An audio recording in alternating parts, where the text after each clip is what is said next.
What's up, guys? It's Focus Friday. We're going to take a look at this Houston incident at a church just this past week, in which a man was found with 100 rounds of ammunition in his backpack, as well as a loaded gun, and was planning to, or tried to, actually attack one of the pastors. A lot to unpack in this one. This gentleman was recognized whenever security guards saw him approach the building because he had been out at the location apparently 2 months prior, putting out flyers that were disturbing to the parishioners, didn't align with values at that church. And so they already knew who this individual was. So when the guy walked into the church, they already recognized him.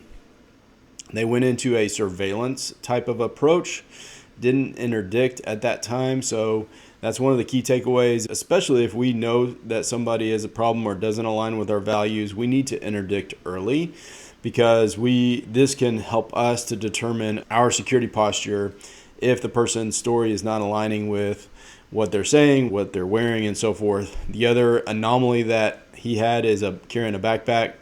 So time and time again, we see these active shooter events that carry a backpack. So really keying in on that and having some ways to address people who are carrying backpacks, limiting them and saying that backpacks are not allowed is a really good start. And then those that are allowed, or exceptions that are made, they can be screened visually. But if you're screening fewer backpacks, and that is an anomaly, and not just like everybody carrying something into the building, that's where we want to go. So the other facts of this case is a pastor asked that they surveil this guy. The suspect actually followed the pastor into a bathroom and walked out 2 or 3 times, which was another suspicion indicator, and then was seen talking to a different pastor.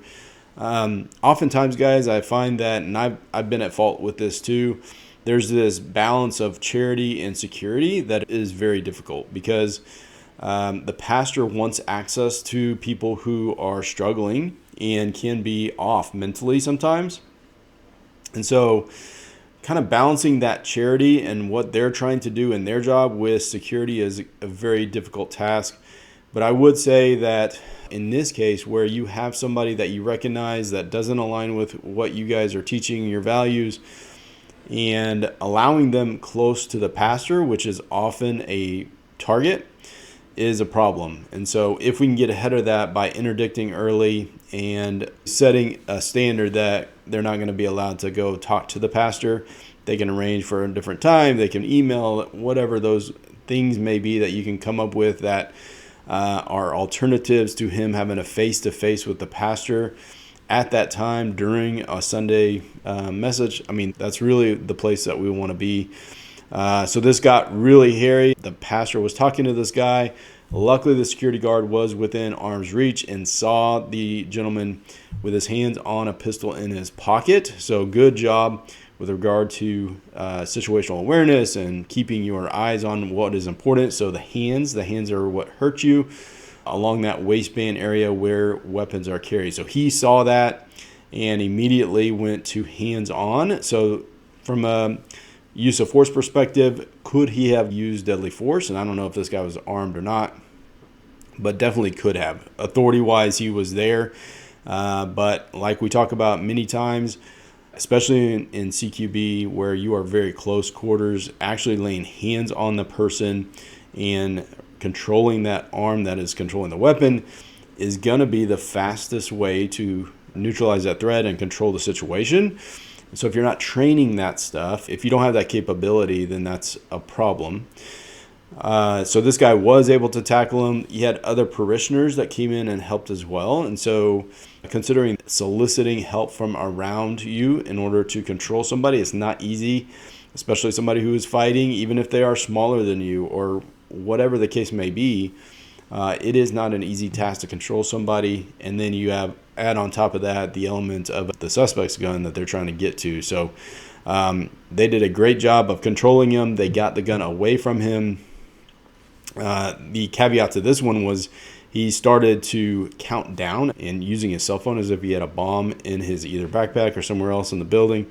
It was not actually true, but obviously that is a pucker factor, and that would make you really nervous in the moment. So this guy also displayed his intent. So he said that he wanted to kill the pastor and actually had notes on his phone. He manifests his intent like from the get-go with this thing and is in jail for it. But I think some key takeaways is early interdiction, looking at these anomalies. So especially somebody that you recognize that doesn't align with who you guys are, there's no need for that guy to go into church, really. Okay.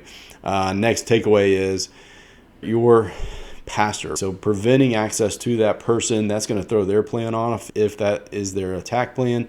And to be honest, just having that courage to say, hey, this place is not for you today. And I know it's hard to do, especially as church people, as Christians, we want to welcome everybody. And I think there's merit to that. But there are certain times when we have a lot of articulable facts, this person doesn't align with us, that is not a good idea. Okay. And then the last thing is just tactical, technical skills of decision making, right? So being in a place that you can get that information as fast as you can, and then actually having the capability to control, take somebody down in order to prevent violence is a skill that we don't often train or think about because we're always training the gun. We're always seeing how fast we can draw and shoot well. But the reality is, especially in CQB, oftentimes it's going to be a takedown. It's going to be control on the ground and those kinds of things. So just some considerations. This guy mentioned also that he was a prophet of warlock. Pretty sure that is satanic. So guys, I know over the Easter break, what we were working with, there are a lot of people with mental health stuff, spiritual attacks. Like, it's kind of rampant right now. So you need to be aware and trust your instincts. And if there's a security posture that needs to be made, to having that courage to step up and do it. All right. So my name is Mike Short, American Guardian Solutions. We help churches, businesses, and schools to prepare for the worst when seconds count and first responders are minutes away. God bless. Take care.